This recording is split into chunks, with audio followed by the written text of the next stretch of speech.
नमस्कार। एक बार फिर से आप सबका स्वागत है आपके अपने YouTube चैनल पर। जैसा कि आपने लास्ट वीडियो में एन एस्ट्रोलॉजर्स डे के फर्स्ट पैराग्राफ को रीड किया, उसको अंडरस्टूड किया, अब हम चलते हैं इसके नेक्स्ट पैराग्राफ की तरफ।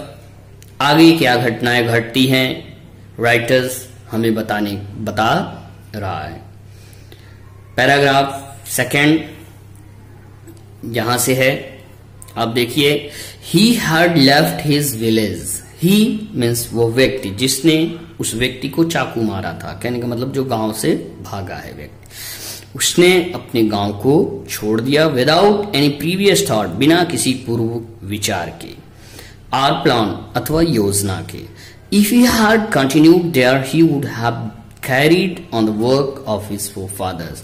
यदि वह लगातार अपने गांव में रहता, यदि वो इस स्थान पे रहता, तो उसको अपने फोरफादर्स, अपने पूर्वजों की तरह कार्य करना पड़ता। नेमली, जैसा कि उनका नाम था, टिलिंग द लैंड, खेती बाड़ी करना, जो living, marrying and ripening in his cornfield. Tilling the land, खेत की जुताई करना, लिविंग मैरिंग, जीवन यापन करना, मैरिंग शादी विवाह करना, and ripening in his cornfield, और अपने फसलों को पक्के पकने का इंतजार करना, एंड एंसेस्ट्रल होम, और अपने उस पूर्वजों के द्वारा बने हुए घर में रहना। But that was not to be, लेकिन यह उसके लिए ऐसा नहीं था। He had to leave home without telling anyone, उसने अपना घर बिना किसी को बताए छोड़ने का निश्चय कर लिया। And he could not rest till he left behind a couple of 100 miles, और वह तब तक नहीं रुका जब तक वह 200 मील की दूरी पार नहीं कर लिया। वह आराम नहीं किया। टू ए विलेजर, गांव के लिए, it is a great deal, यह एक विशालकाय कार्य था, यह एक महान कार्य है। इतना बड़ा निर्णय लेना, मतलब घर को छोड़ के निकल जाना। As if an ocean flowed between, और ऐसा इसलिए हुआ क्योंकि उसके मस्तिष्क में, दिलो दिमाग में एक समुद्र की लहर तैर रही थी, झोंके आ रहे थे। कहने का मतलब वह कंफर्मली डिसाइड कर लिया था कि I will do something else except tilling the land, so he decide to left his village. Next paragraph, he had a working analysis of mankind's troubles. वह पूर्ण रूपेण वर्किंग एनालिसिस, कार्य का विश्लेषण किया था, किसके? अब मैनकाइंड्स ट्रबल, मानव की समस्याओं का, अर्थात उसको मानव की समस्याओं का पूर्ण ज्ञान था।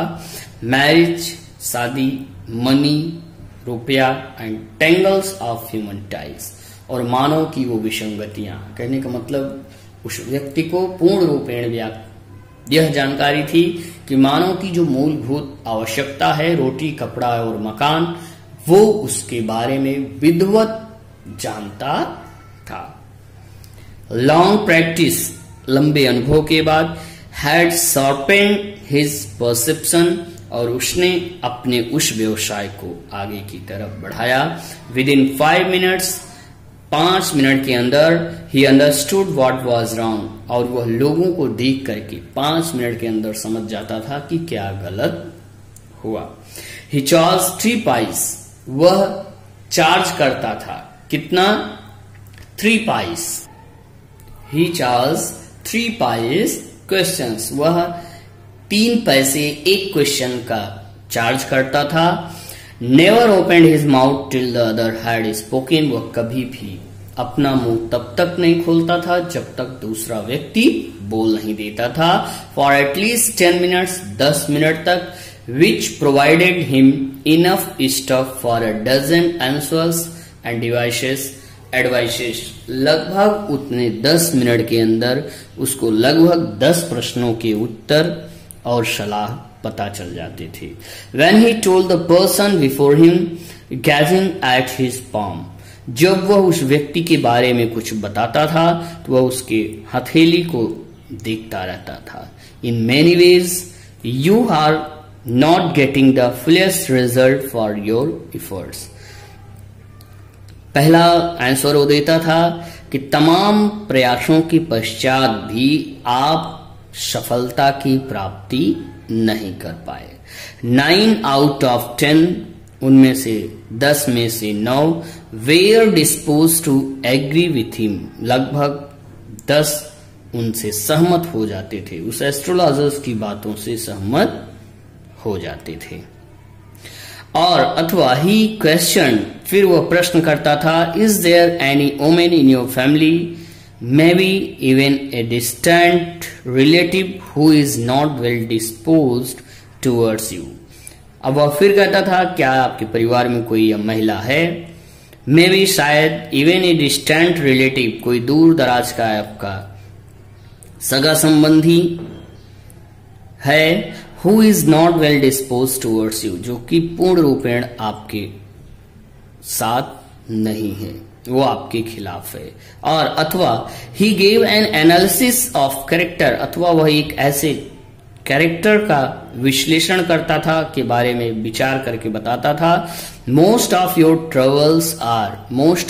troubles, ज्यादा से ज्यादा आपकी समस्या जो है ड्यू टू योर नेचर, वो आपके स्वभाव के कारण उत्पन्न हो जाती है, यानी आपका स्वभाव ही ऐसा है कि आप धोखा खा जाते हो।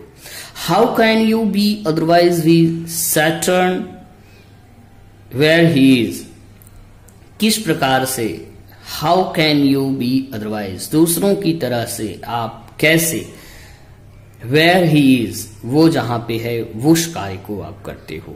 यू हैव एन इम्पिटियस नेचर, आपका जो नेचर है वो बड़ा ही इम्पिटियस मीन्स इम्पल्सिव है, एंड रफ एक्सटीरियर, और बहुत ही रफ बिहेवियर वाला है, मीन्स कहने का मतलब यहाँ पे आप किसी के ऊपर जल्द से जल्द विश्वास कर लेने वाले होते हैं।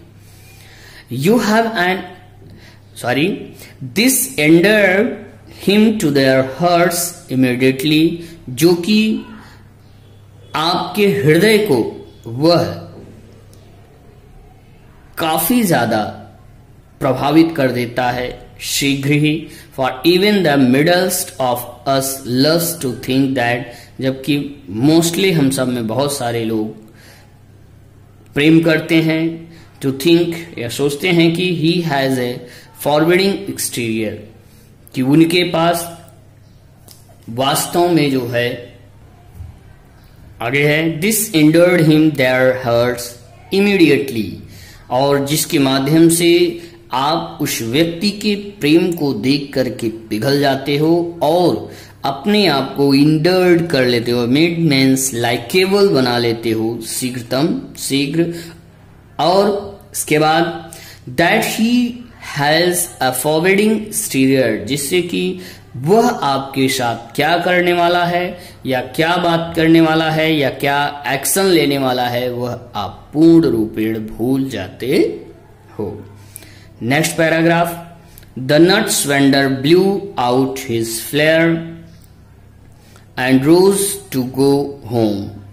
नट्स वेंडर जो था विक्रेता, वह अपने सभी इक्विपमेंट्स को गैदर करता है, कलेक्ट करता है और घर जाने की तैयारी करता है। This was a signal for the astrologers to bundle up too, और यह एक प्रकार से एस्ट्रोलॉजर के लिए संकेत था कि वह भी अपने व्यवसाय को बंडल अप करे।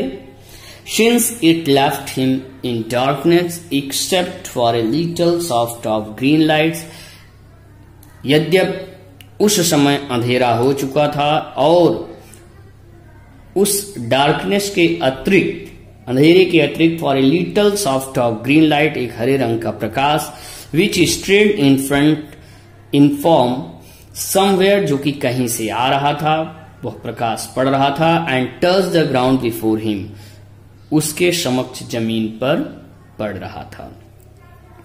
ही picked up his cowrie shells and paraphernalia, वह अपने कॉरिसेल्स को और ढेर सारे अपने उन सभी आर्टिकल्स को, उन सभी वस्तुओं को जो कि आप अपनी ज्योतिष को दिखाने के लिए फैलाया हुआ था उसको कलेक्ट करता है and was putting them back into his bag, और वह वापस उसको अपने बैग में रखता है। When the green shaft of light was blotted out, जब वह हरे रंग का प्रकाश धीरे धीरे बुझ जाता है। ही लुक्ड अप, वह ऊपर देखा and shy man standing before him, कि एक व्यक्ति है जो कि उसके सामने खड़ा हुआ है। He sensed a possible client and said, इसको ऐसा लगा कि वास्तव में यह मेरा एक क्लाइंट है। एंड सेड, और कहा, यू लुक शो केवॉर्म, आप बहुत चिंतित प्रतीत हो रहे हो। It will do you good to sit down for a while, यदि आप कुछ पल के लिए बैठ जाओ तो आपके लिए अच्छा होगा। एंड चैट विथ मी, और मुझसे बातें करो। द अदर ग्रम्बल्ड सम रिप्लाई वगरली, दूसरा व्यक्ति, उस व्यक्ति के साथ दूसरा व्यक्ति था जो कि थोड़ा सा अभद्रतापूर्ण ढंग से उत्तर दिया। The astrologer pressed his invitation, astrologer जो है वह फिर से उनको आमंत्रित करने के लिए प्रेस करता है। Whereupon the other thrust his palm under his nose, जबकि दूसरा व्यक्ति जो है अपने हथेली को नाक की तरफ रगड़ता है, सेइंग, यह कहते हुए, you call yourself an astrologer, तुम अपने आप को एक ज्योतिषी कहते हो। The astrologer felt challenged and said, astrologer ज्योतिषी को एक चैलेंज सा लगा। एंड सेड, और वो कहा, tilting the others palm, tilting the others palm, दूसरी हथेली को एक दूसरे से रगड़ते हुए, towards the green soft of life, उस अंधेरे, उस हरे रंग के प्रकाश की तरफ। योर्स इज ए नेचर, यह आपका स्वभाव है। ओ स्टॉप दैट, चुप रहो। द अदर सेड, दूसरे ने कहा, टेल मी समथिंग वर्थवाइल, कुछ मुझे जरूरत की बातें बताइए। आवर फ्रेंड फेल्ट पिक्विड, मेरा मित्र जो है वो बहुत ही निराश है, गुस्से में है और बहुत ही इरिटेटेड है। I charge only 3 पैसे per question, मैं प्रत्येक क्वेश्चन के लिए 3 पैसे चार्ज करता हूं। And what you get out to be good enough for your money, और जो कि and what you get out to be good enough for your money, और आप उस क्वेश्चन के लिए इतना पेमेंट करना होगा। At this the other withdrew his arm, दूसरे ने अपने हाथ को खींचा। took out an आना, वह एक आना बाहर निकाला। And flung it out to him, और वह उछाल कर उसकी तरफ उछाला। saying, यह कहते हुए, I have some question to ask, मेरे पास कुछ प्रश्न हैं जो मुझे आपसे पूछना है। If I prove you are bluffing, यदि मैं आपको साबित कर दिया कि तुम मुझे ब्लफिंग कर रहे हो, धोखा दे रहे हो या झूठ का फौरेब रच रहे हो, यू मस्ट रिटर्न दैट आना टू मी विथ इंटरेस्ट, तो आपको इस आने को मुझे वापस करना होगा इंटरेस्ट के साथ। जैसा कि आपने इन पैराग्राफ में देखा कि राइटर बता रहा है कि किस प्रकार से वह ज्योतिषी अपने व्यवसाय को फैलाया और किस तरह से कार्य किया। तो नेक्स्ट लास्ट पैराग्राफ में ये बताया गया कि उसकी मुलाकात एक ऐसे व्यक्ति से होती है जो कि बहुत चिंतित है, और यहाँ पे हम ये भी कह सकते हैं कि उस ज्योतिषी ने उसको जबरन समझ लो आमंत्रित किया, जिसको कि हिंदी के कहावतों में कहते हैं ना, आ बैल मुझे मार, मतलब बेवजह की वो समस्या मोल ले लिया, लेकिन यह उसकी लाइफ के लिए बड़ा अच्छा साबित होता है। तो इस पैराग्राफ में अब तक हमने देखा कि ज्योतिषी अपने व्यवसाय को कंप्लीटली डेवलप कर चुका है और उसके साथ साथ उसकी एक मुलाकात एक ऐसे व्यक्ति से होती है जो कि काफी परेशान है और वह अपने मित्र के बारे में कुछ जानने का प्रयास करता है, जो कि आया हुआ है अपने किसी दुश्मन की तलाश में, उस शहर में वो आया हुआ है। अब उसी से रिलेटेड वह कुछ क्वेश्चंस इस ज्योतिषी से करता है और ज्योतिषी प्रत्येक क्वेश्चन के लिए 3 पैसे चार्ज करता है, लेकिन वह व्यक्ति कहता है यदि आप मुझे सेटिस्फाई नहीं कर पाए तो आपको इंटरेस्ट के साथ मेरे पैसे रिटर्न करने पड़ेंगे और यदि आप साबित किए तो आपका पैसा। चलिए अब देखते हैं अगले वीडियो में हम कि इसका कहानी का अगला हिस्सा। तब तक के लिए नमस्कार।